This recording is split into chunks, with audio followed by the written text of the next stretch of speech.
Hey guys, what's going on? So in this episode, we're going to upgrade the oil catch can breather setup I have on my car. Um, what I currently have, I'm not happy with how it looks, how it performs. Um, so let's take you out to the shop and show you what I'm going to do.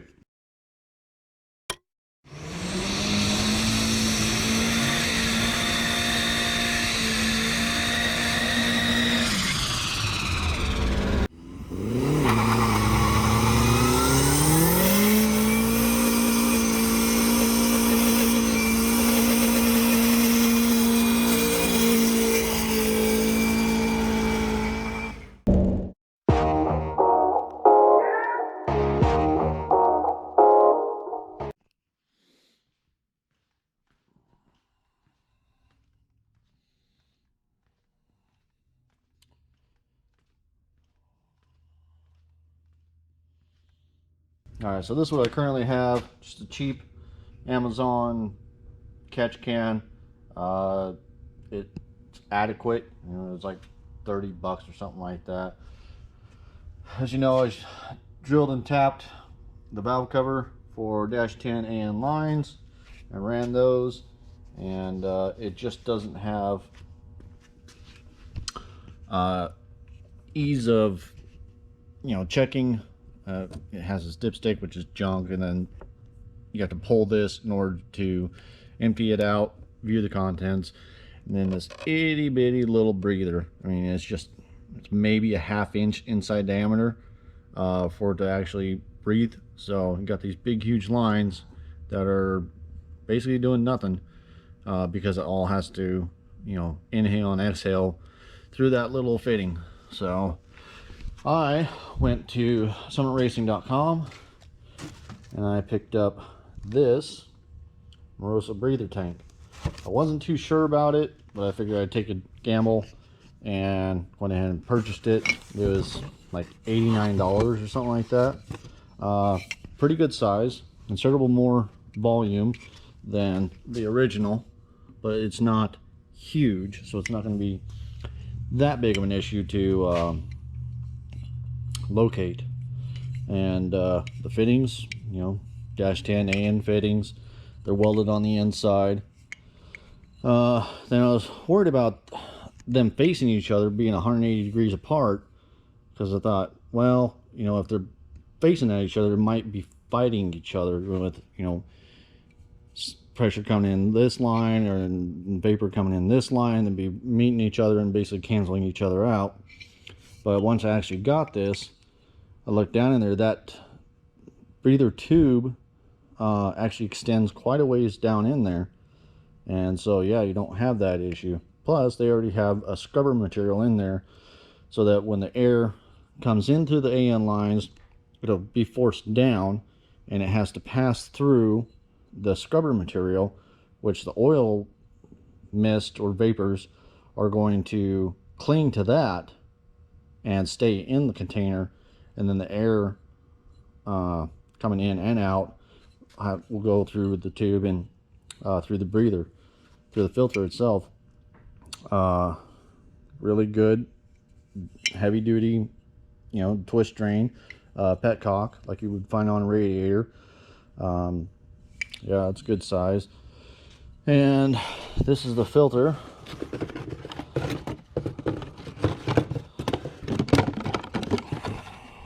Struggle bus. So a nice, good size filter. Again, a much bigger inlet compared to this. I mean, massive difference. So this should definitely be able to breathe and handle the crankcase pressure that is going on inside this stupid little 1.6. So that's just an extra AM line I had.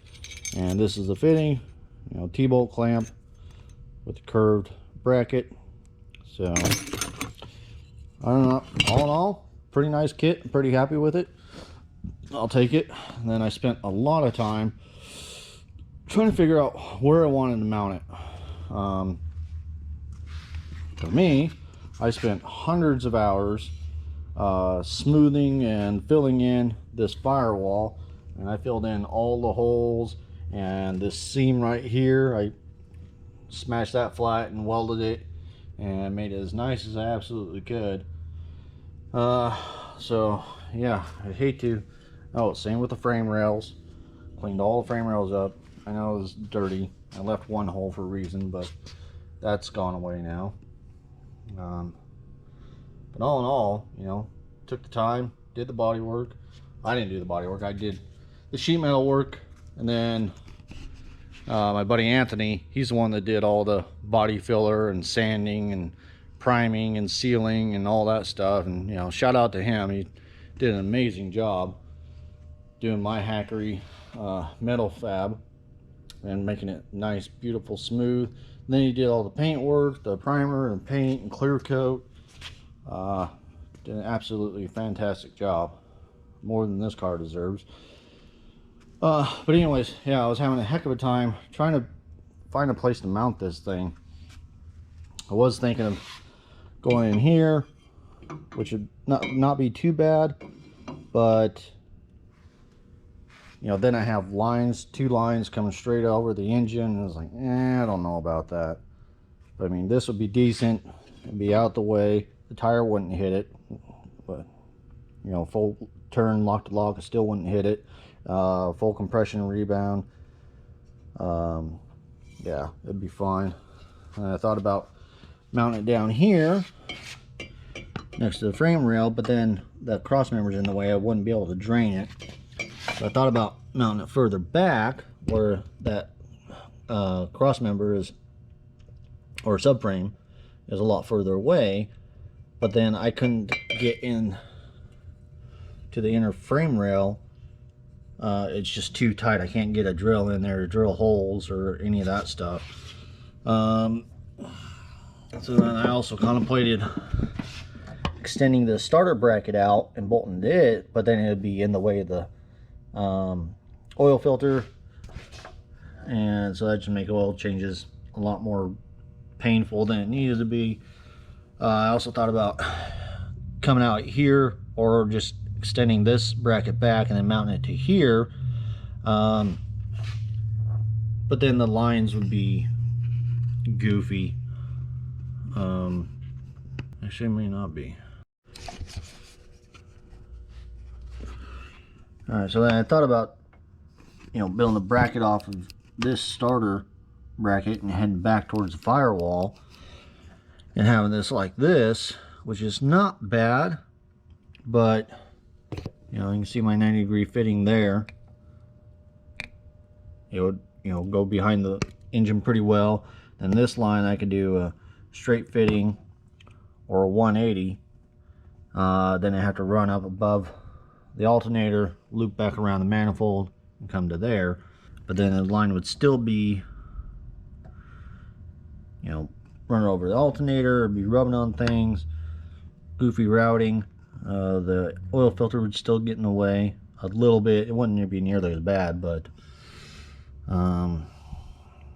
yeah. But I did just think of something else. I'll be right back. Alright, so I figured something out. So I figured out that 180-degree fitting will just clear the canister. I can put the canister right there. I can do a bracket off the starter bracket heading back to the firewall. I can mount it there. I still have room for putting a catch can or something underneath it. I can still access the petcock valve.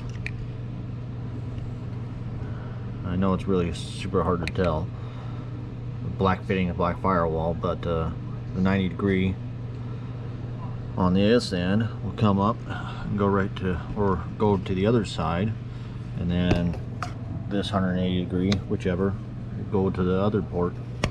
I like that. The reason why I was talking about the firewall earlier is because I was going to just mount it directly to the firewall and do damage to all that work that I did to make it all nice and flat and smooth. So, but no, I like this way better.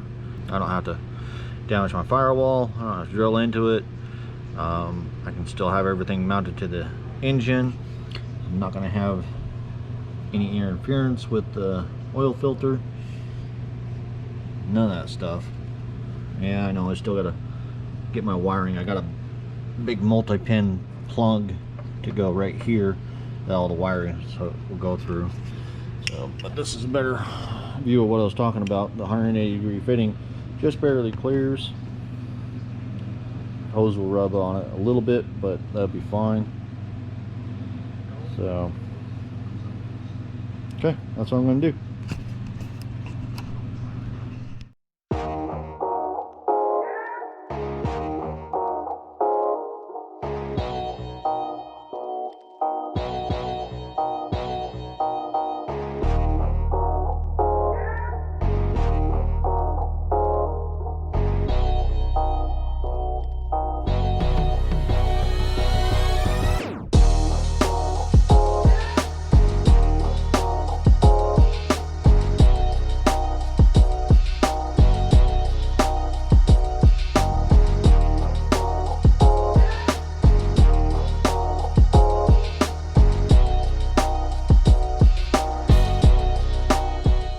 Okay, there we have my piece.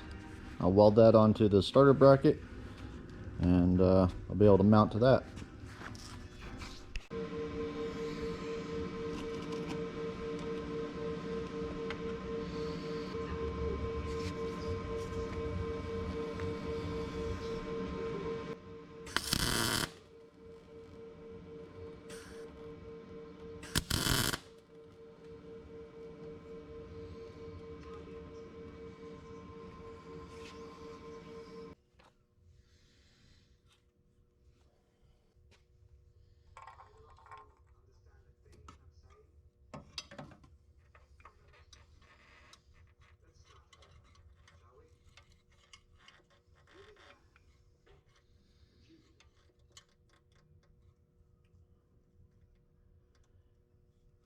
There, so it clears the intake manifold.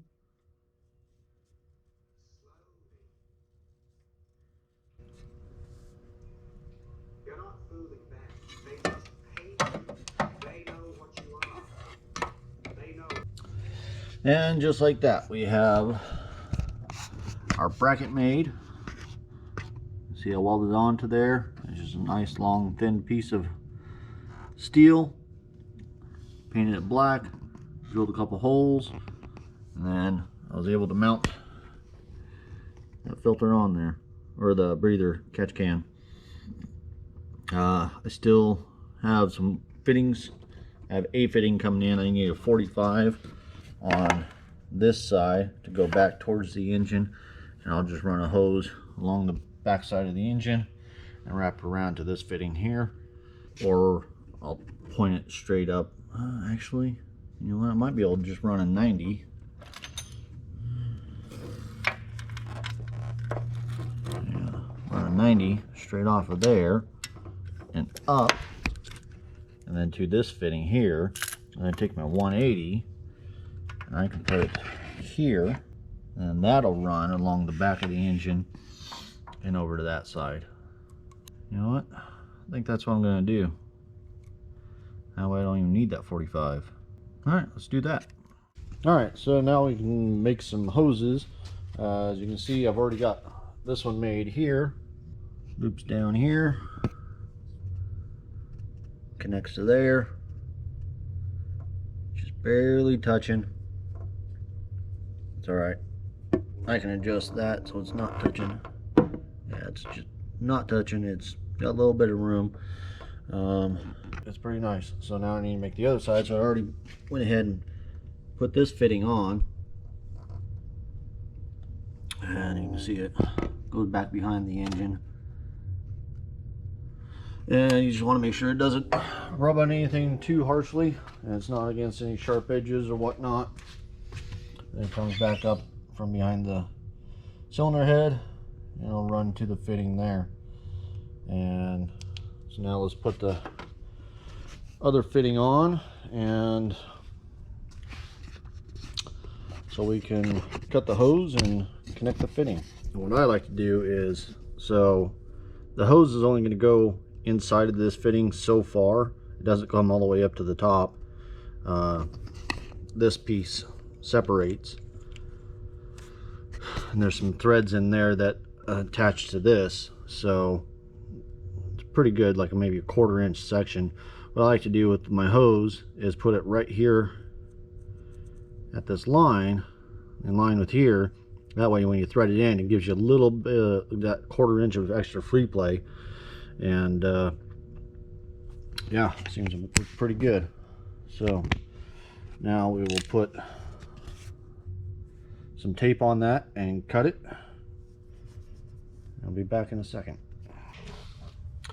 Alright, so we got our hose with the mark on it, and I just take normal electrical tape and I'll do 1 loop on that, and I'll place it directly in the center of the tape, right over that mark we made.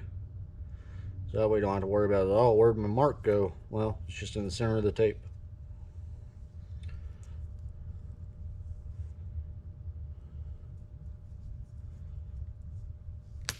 And electrical tape helps with the fraying. I use these cable cutters to cut the hose. Line the jaws up right in the middle. Try to get as square of a cut as you can. Fortunately, these don't cut all that great. Take a pair of scissors, get that little piece of fluff off, and I'll come back through and trim up any stragglers. And there we go. We have a cut hose. You can take the tape off or you can just leave it on. Doesn't matter actually. Then we take our fitting. Take this section off.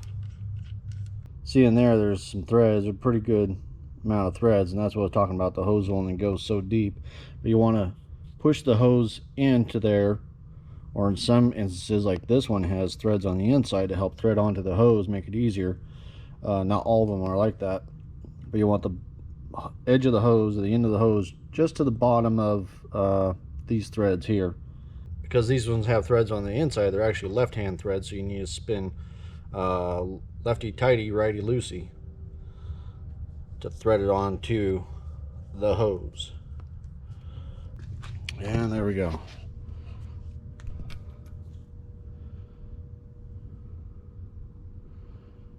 Kind of hard to see, but the hose is just to the bottom of those threads. So now another thing I like to do, I'll take my silver Sharpie and I'll make a little mark right where the fitting in the hose, the fitting bottoms out on the hose. And that way, when I'm pushing this into here, it's going to push on the hose. That'll tell me once it's all tightened up if the hose moved out or not. If it did, then I'm going to have to take it apart and redo it. And I like to take a little WD-40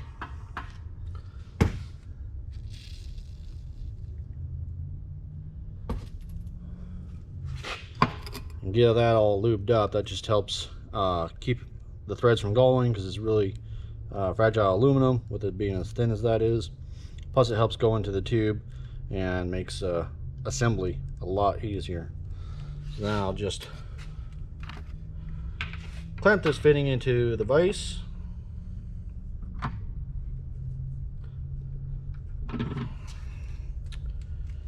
And we will push this down till threads contact, and then with light, steady pressure, start threading it on. It should go on fairly easy. Shouldn't have to force anything. If you do, something wrong.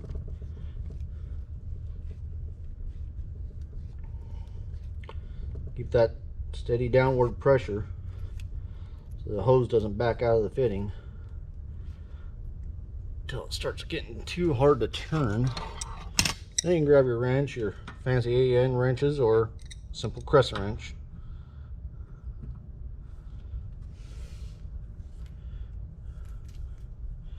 And thread it on the rest of the way.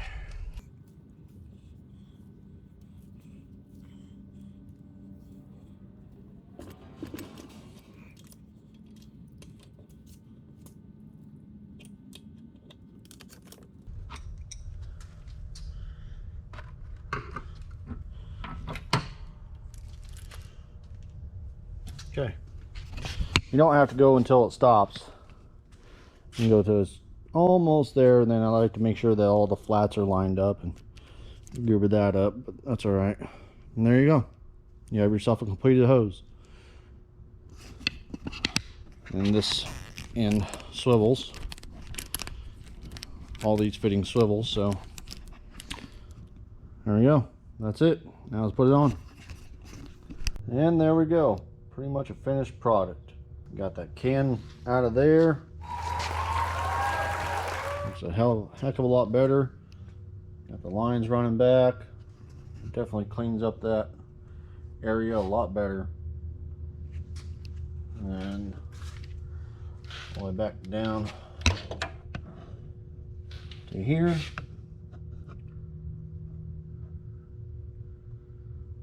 So yeah, not only does it look better, but it's also going to flow a lot better.